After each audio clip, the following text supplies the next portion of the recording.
Ok, muy buenos días, buenas tardes. Muchísimas gracias por la invitación, Diego Cáceres, el doctor Marcelo Gales también y a todo el comité organizador, CICI, OPS, Comisca. Muchas gracias por la oportunidad de poder mostrar nuestros casos en esta webinar tan interesante. Yo les voy a comentar un poco los dos primeros casos que vimos en el país y vamos a hacer un poco de hincapié en la importancia del diagnóstico rápido por métodos convencionales. Entonces, este es el primer caso, una paciente femenina de 51 años que reside en la ciudad de Coronel Oviedo, una ciudad que se encuentra en el interior del país y con fecha de estudio del 13 de mayo de este año. La paciente presentó diabetes mellitus tipo 2, insulino dependiente, insuficiencia renal crónica, COVID-19 34 días previos a la aparición de síntomas, tratamiento ambulatorio con corticoides durante su cuadro de COVID-19 y una internación por mal estado general. Aquí podemos ver lo que hablaban ayer el doctor Alejandro Bonifaz y también el doctor Tom Schiller, sobre la tormenta perfecta, ¿verdad? Para poder desarrollar este tipo de micosis.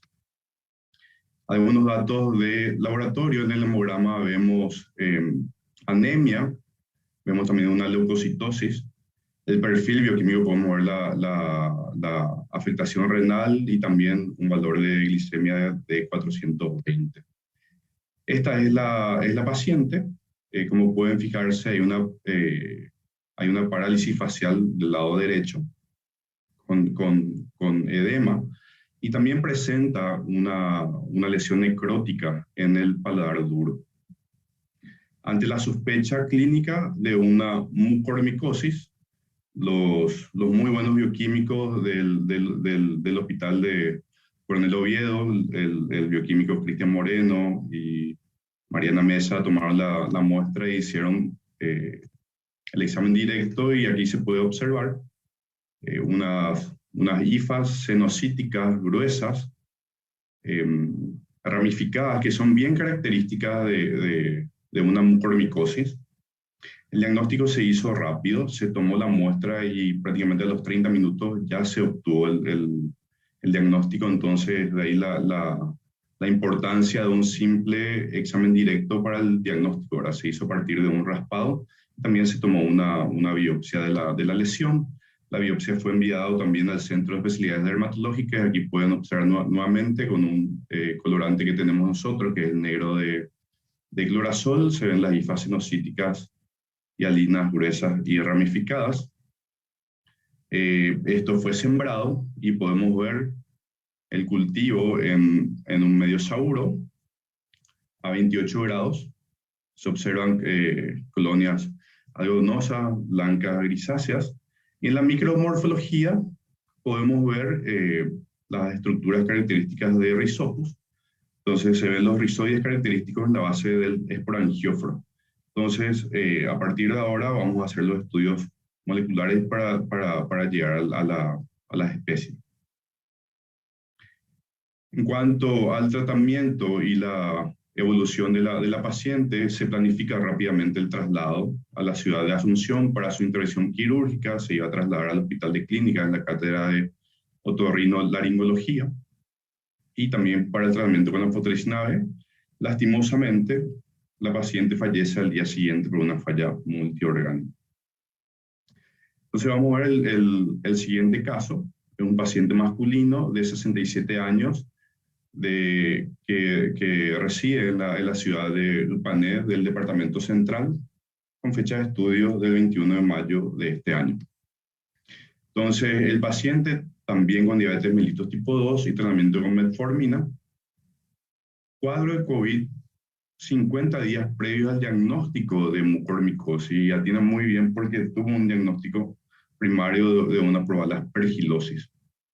Tratamiento durante su cuadro de COVID y de internación, tratamiento con dexametasona, remdesivir y baricitinib durante el cuadro de internación, y luego alta y tratamiento ambulatorio con prednisona y anticoagulación con rivaroxaban.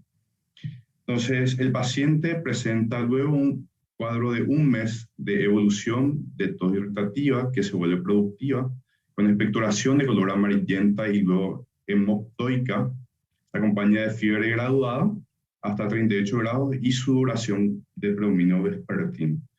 El paciente acude ante estos síntomas, acude nuevamente al facultativo, solicita un nuevo estudio tomográfico de tórax y cultivos microbiológicos de esputo.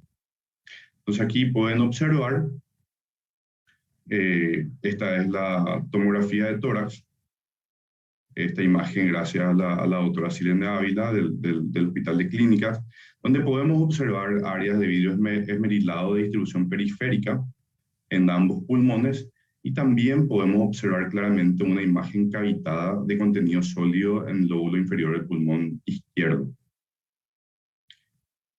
Entonces, algunos datos del laboratorio: el cultivo para bacterias fue negativo, la baciloscopía para VAR fue negativa y el cultivo micológico fue pendiente. Y ante la sospecha de una aspergilosis pulmonar asociada a COVID, se inicia tratamiento con voriconazol vía oral durante 20 días. Entonces, el paciente evoluciona mal, hay exacerbación de la hemoptisis, inclusive expectoración de coágulos de sangre. Como había comentado ayer, el doctor Alejandro había dicho que el voriconazol podría estimular un poco más el crecimiento de este hongo. El paciente presentó además dificultad respiratoria y acudió al servicio de urgencia del Hospital de Clínicas y rápidamente ingresa a la unidad de cuidados intensivos de adultos.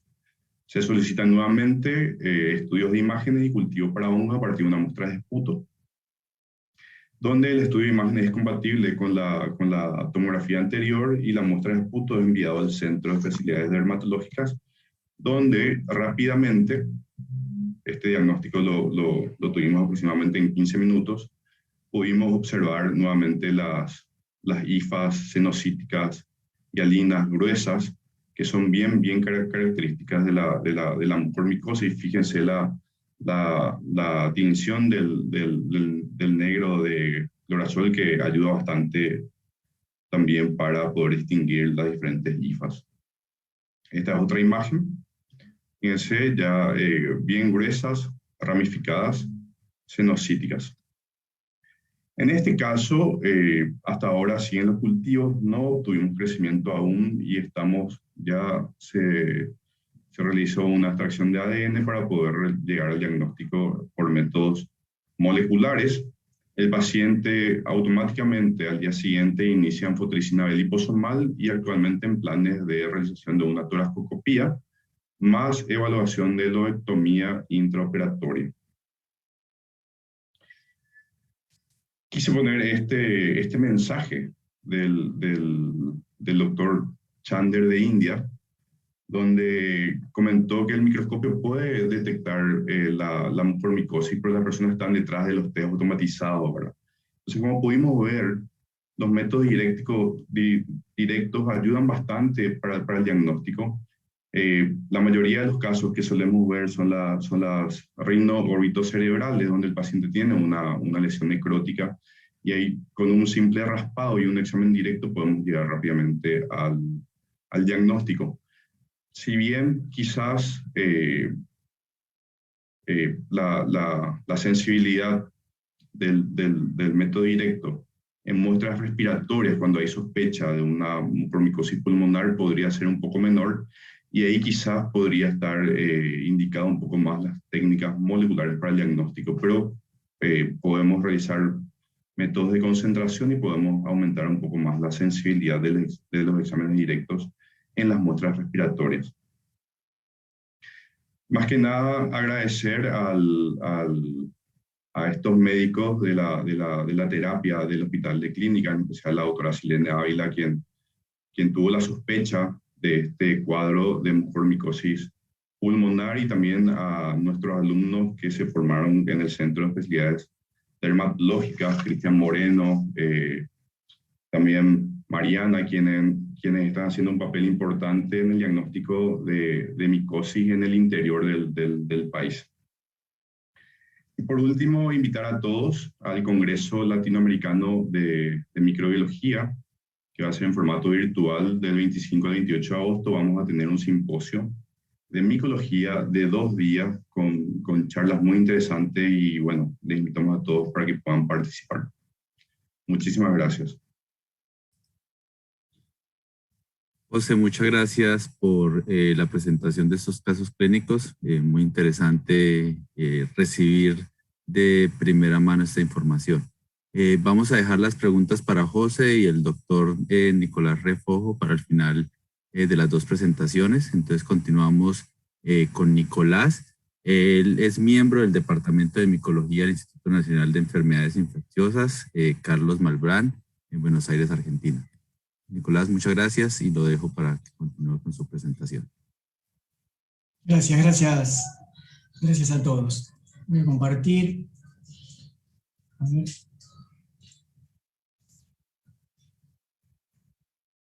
Ahí va.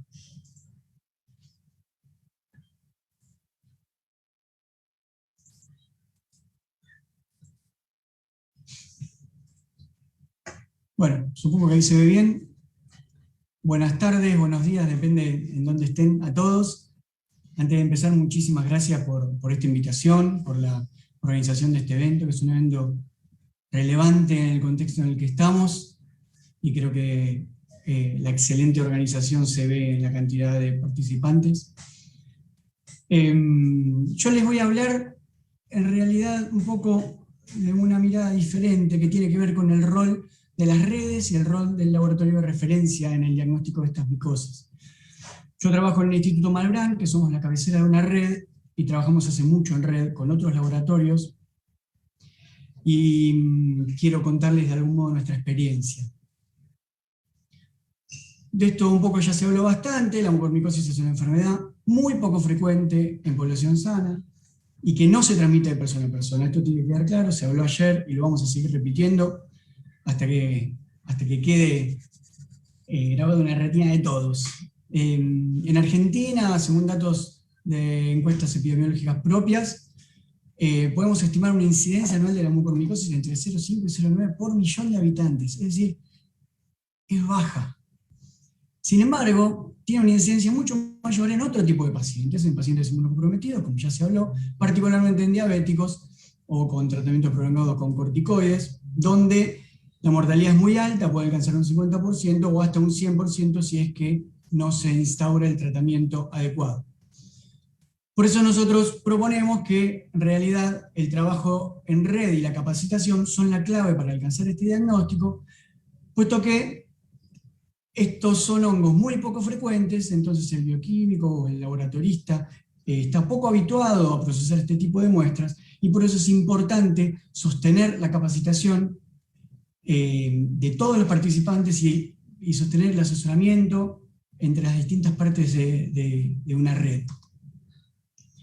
Por eso, gracias al enorme trabajo de la doctora Graciela Dabel, hace 25 años en el Departamento de Micología se instauró el funcionamiento de una red nacional de laboratorios, que por suerte fue creciendo año a año, y de la mano de esa red se instauró un programa nacional de control de calidad en micología, que funcionaba con los laboratorios de la red y algunos laboratorios privados extra.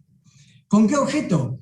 Bueno, básicamente coordinar acciones entre los laboratorios de distinto perfil técnico, porque nosotros no podemos pretender que todos los laboratorios a lo largo de un país tan extenso tengan la misma capacidad técnica, ya que pertenecen a hospitales que no tienen tampoco la misma complejidad. Por ende, la idea era poder coordinar acciones entre todos para poder lograr un diagnóstico confiable, oportuno y accesible para toda la población, puesto que en Argentina tenemos un sistema casi tripartito, que es un sistema público enorme, pero también convive ese sistema público con un sistema privado que también funciona muy bien y que también participa dentro del Programa Nacional de Control de Calidad.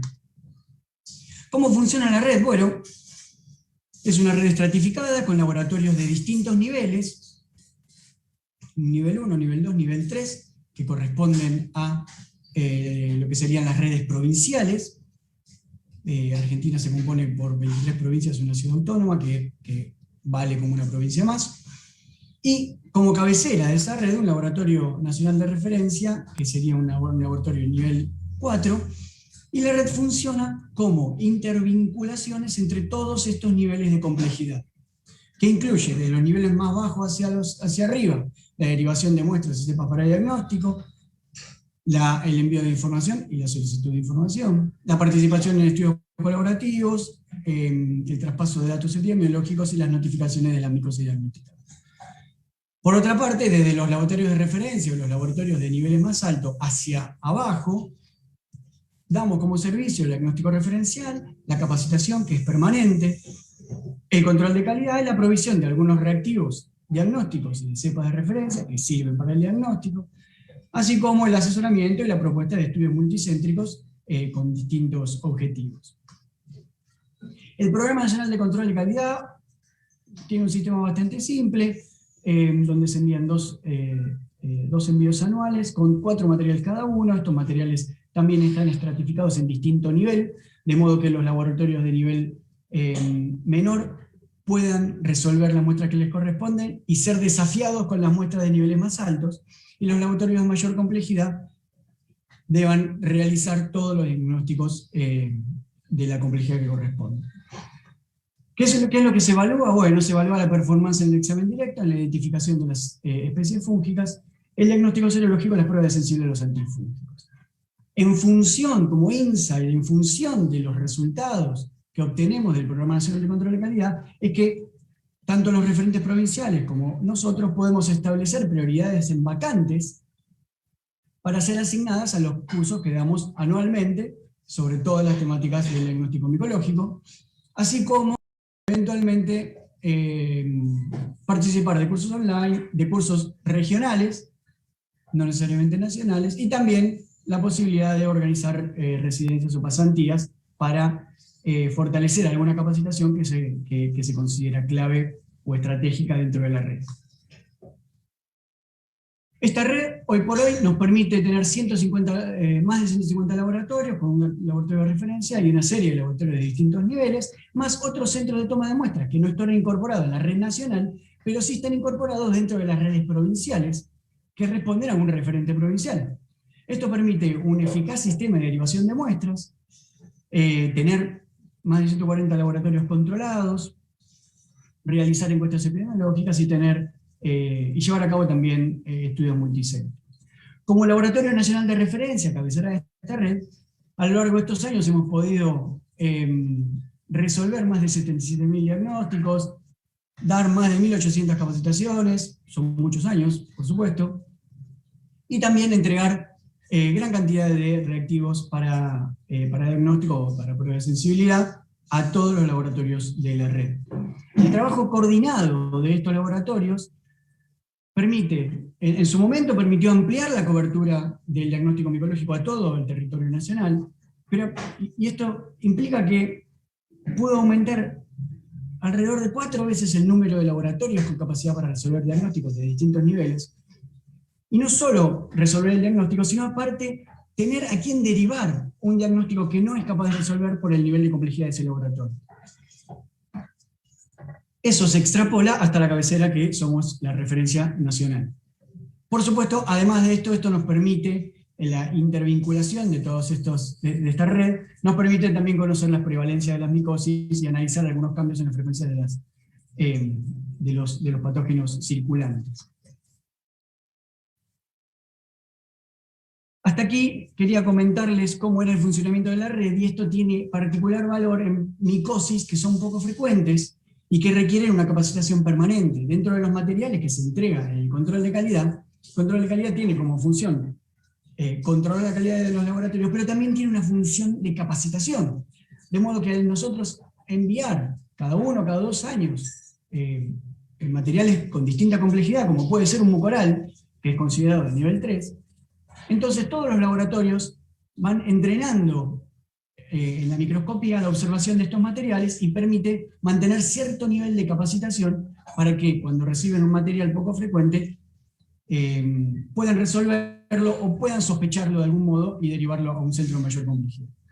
Nosotros, como Laboratorio Nacional de Referencia, trabajamos con las técnicas Gold Standard, que en este caso la técnica Gold Standard es la técnica más antigua y más barata de todas, que es el examen directo histológico y el cultivo.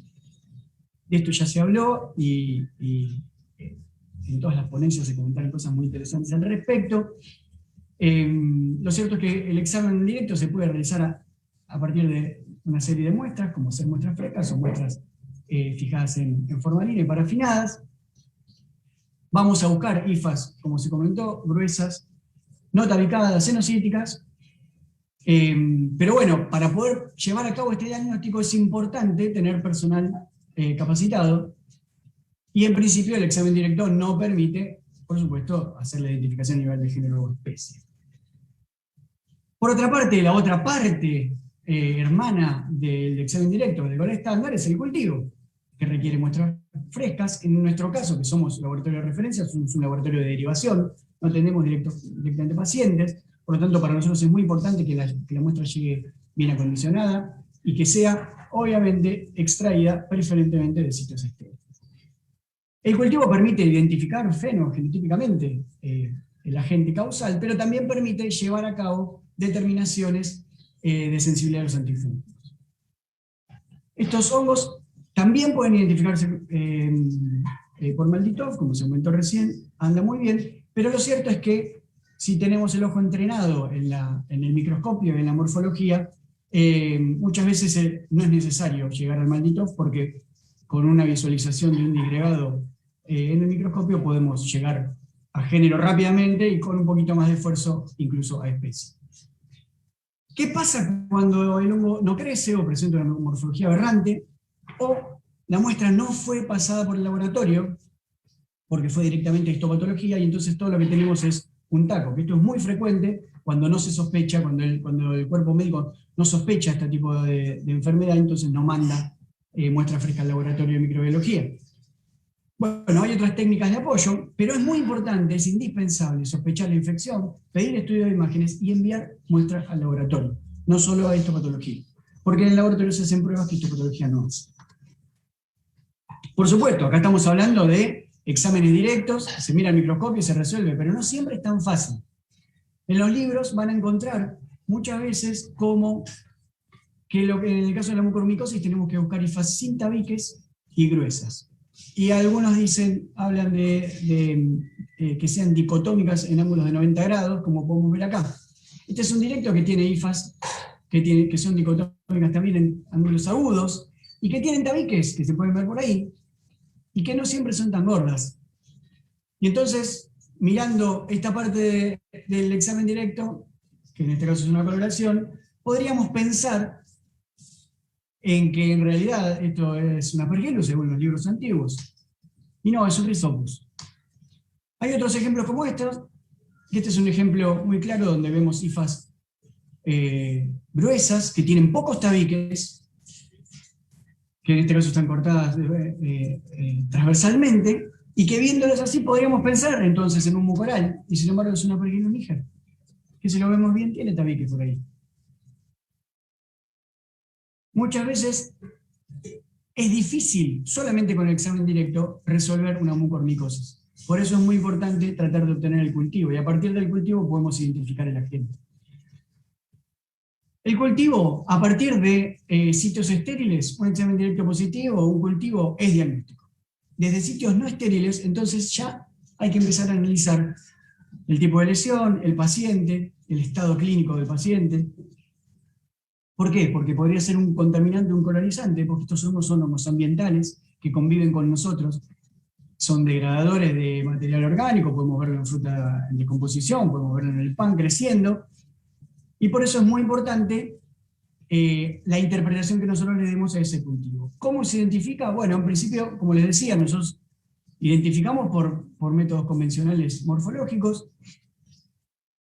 Estas son las estructuras que vamos a buscar en este tipo de cultivos, si bien también puede usarse Malditov si es que se dispone. Algunos, un poquito, recién se comentó también cuáles son los hongos más frecuentes, algunos caracteres morfológicos de los géneros más frecuentes, como ser el de la Liptemia, donde vamos a buscar estolones rizoides y vamos a buscar una apófisis característica cónica. El Rhizopus, con también grandes rizoides, también con estolones, pero con una columela esférica muy característica, aparte de tener la presencia de apófisis. Mucor, otro hongo frecuente, que tiene la característica de no formar rizoides y de tener esporangios esféricos, sin apófisis, con una gran columela, también esférica. Y por poner otro ejemplo, tenemos a Cunningamela, que realmente la morfología es particular porque en vez de formar esporangios, forma esporangioles. ¿Qué pasa cuando los cultivos son negativos? Bueno, cuando son cultivos negativos tenemos otras pruebas independientes de cultivo que podemos hacer, que son pruebas anexas. En nuestro país no se utiliza demasiado los beta-glucanos, pero hay otros países que lo utilizan mucho, igual que los galactobananos, pero ninguno de los dos detecta mucorales. Y en ese caso puede servir, como recién comentaba José, para poder descartar un Aspergillus y entonces sospechar más de un mucoral, pero no son pruebas que sirvan para el diagnóstico de mucormicosis. Ahora, si son positivos, entonces ya podemos descartarla, salvo que nos encontremos con una infección mixta, cosa que es poco frecuente, pero puede ocurrir. Y por otra parte, nosotros llevamos a cabo en la rutina del laboratorio técnicas de identificación a partir de la detección de ácidos nucleicos. Como recién se comentó, hay un montón de técnicas, algunas comerciales con poca validación, pero la mayoría son in-house, y pueden ser técnicas específicas o no. Nosotros utilizamos técnicas panfúngicas que tienen la ventaja de no necesitar el enfoque de la mucormicosis, ya que nos permite identificar cualquier otro agente como centro de derivación. Para nosotros eso es muy importante. Para nosotros es la herramienta más versátil y consiste en la secuenciación de un target panfúngico a partir básicamente de todos los materiales, siempre que se interprete correctamente. Bueno, tiene algunas limitaciones, que son los falsos negativos, que son problemas en extracción, o la presencia de inhibidores, o la degradación y fragmentación del ADN, cosa que suele ocurrir en los tejidos parafinados. Y como una técnica panfúngica, tenemos el problema de los falsos positivos, ya que si la muestra está contaminada, entonces vamos a amplificar hongos ambientales. ¿Cuáles son las ventajas?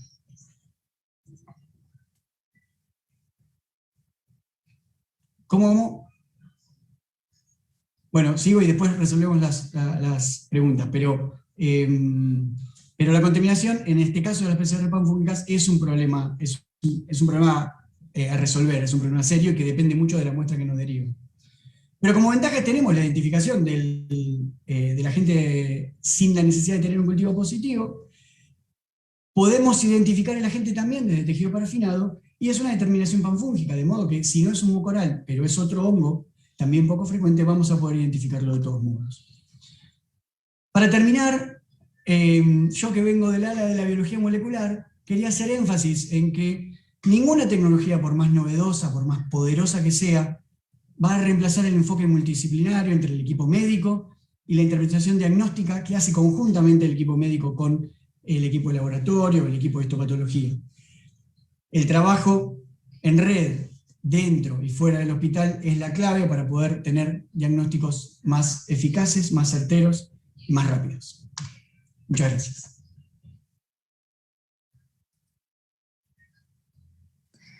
Muchas gracias, José y Nicolás.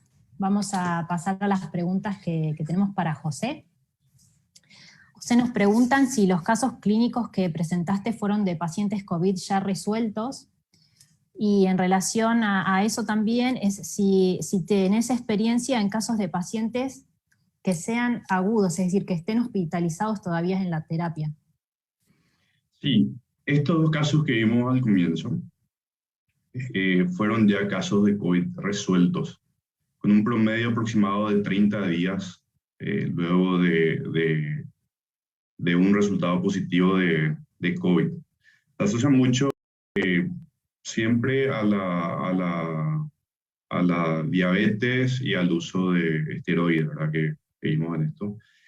Y actualmente no vimos ningún caso en pacientes en las terapias, que siguen en las terapias.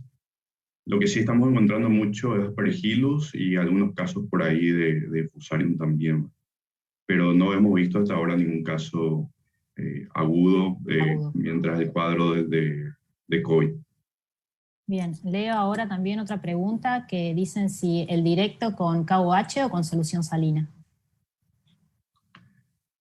Sí, siempre es mejor con el KOH, debido a que digiere las células y eso permite una mejor visualización de las estructuras fúngicas, sobre todo si es que para estos casos donde tomamos muestras de tejidos y donde tenemos también muestras de biopsias. Inclusive podríamos agregar dimetilsulfóxido, que ayuda muchísimo a la digestión más rápida. Y si es que podríamos utilizar un colorante, eso también aumenta mucho la sensibilidad del método directo.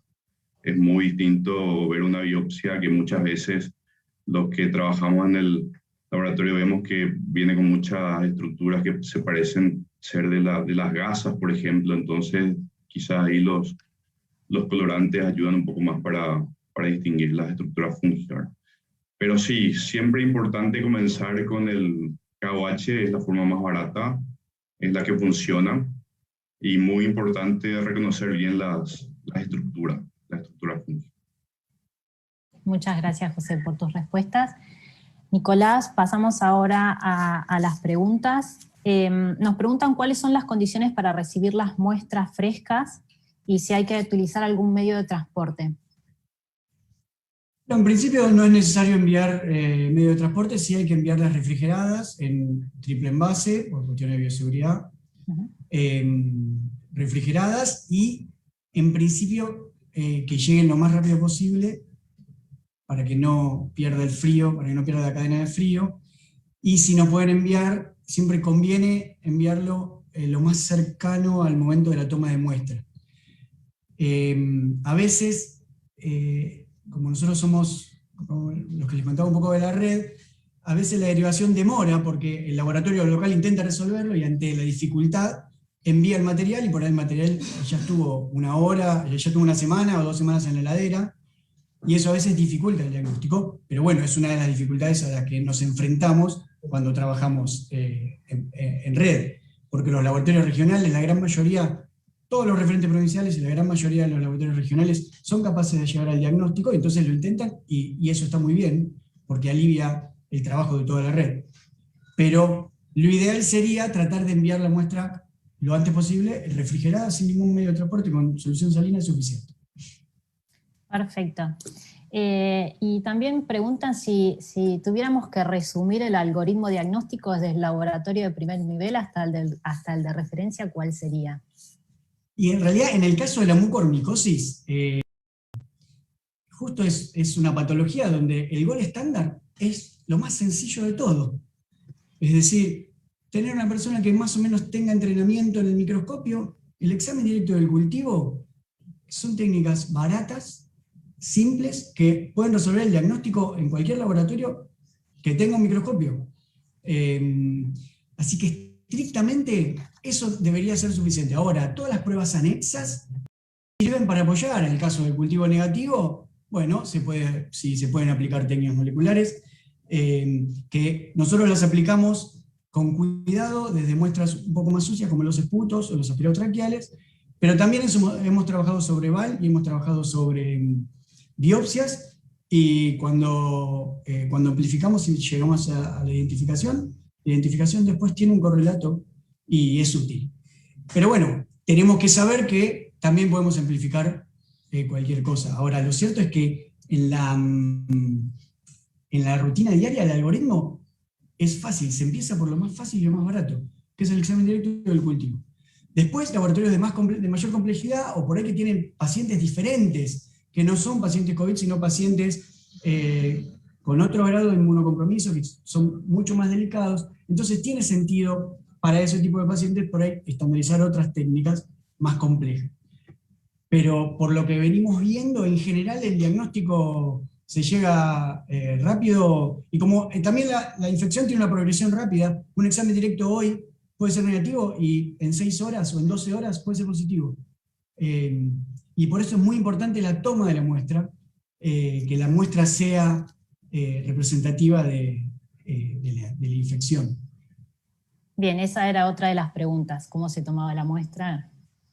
Sí, en el caso de las patologías que son muy necróticas suele haber mucho material muerto, donde hay hongo muerto también. Y el hongo que está muerto lo vamos a ver en el examen directo, pero ni le va a crecer en el cultivo, ni va a tener ADN fresco para poder levantarlo por PCR. Con lo cual, siempre conviene tomar una muestra, pero descartar todo el tejido necrótico superficial. Perfecto. Bueno, muchas gracias a los dos, a José y a Nicolás, por las presentaciones, excelentes presentaciones y por las respuestas. Diego, antes de pasarte la palabra, yo me quiero quedar con algo que dijo Nicolás y que también dijo ayer Pilar, que esto, digamos, es un diagnóstico multidisciplinario donde todas las partes, hay muchas partes comprometidas, los médicos clínicos, los radiólogos, los cirujanos y también la parte del laboratorio. Y como recién dijo Nicolás, lo podemos resolver con algo muy sencillo, que es el directo. Sin embargo, para poder procesar las muestras, o sea, para tener un diagnóstico bueno por microscopía, el médico lo tiene que sospechar para avisarnos a nosotros que no tenemos que homogeneizar las muestras en el mortero y así poder tener un buen rédito en el microscopio. Así que bueno, me quedo con eso y Diego, te paso la palabra. Muchas gracias, Agustina. Sí, también para concluir, totalmente de acuerdo. Algo que se resaltó mucho ayer es un diagnóstico que es de urgencia, ¿sí? Porque el paciente está en alto riesgo de muerte. También hubo un comentario de José que me gustó mucho y fue la diapositiva sobre la tecnificación y la automatización, ¿sí? Nos estamos volviendo muy automatizados, ¿sí? Nosotros somos profesionales de laboratorio, no somos técnicos que solamente ponen material en un equipo. Entonces, muchas veces pareciera que la automatización nos aleja un poquito de eso. Entonces, como siempre, tener y mantener eso en mente. Y también muchas veces la gente pregunta como que quiero hacer un laboratorio de micología, qué cabina me recomienda, qué centrífuga me recomienda, qué termociclador me recomienda, ¿sí? Pero nadie pregunta por qué microscopio me recomienda, ¿sí? Entonces, como que el microscopio en un laboratorio de micología es el instrumento más básico, ¿sí? Entonces, como que muchas veces, primero pongámoslo en el presupuesto y segundo, pues creo que vale la pena hacer una buena inversión en un buen microscopio, porque en realidad va a ser una herramienta muy útil para nosotros como micólogos. Bueno, entonces creo que para cerrar, nuevamente dar las gracias a Comisca, a la OPS y pues a los participantes del día de hoy. Cedo la palabra a nuestros colegas de Comisca que van a hacer un cierre. Gracias, doctor Cáceres. Bueno, de parte de la Secomisca y de todas las organizaciones representadas en este webinar, en este ECO, damos las gracias. Gracias por la participación, excelentes ponencias de todos los invitados. Gracias por compartir esa información tan importante. Gracias a la audiencia porque permaneció conectada toda la sesión. Invitamos nosotros a la sesión número 3 el día de mañana y es sobre el abordaje terapéutico de mucormicosis asociadas a COVID y va a ser una discusión de casos clínicos, así es que están cordialmente invitados el día de mañana.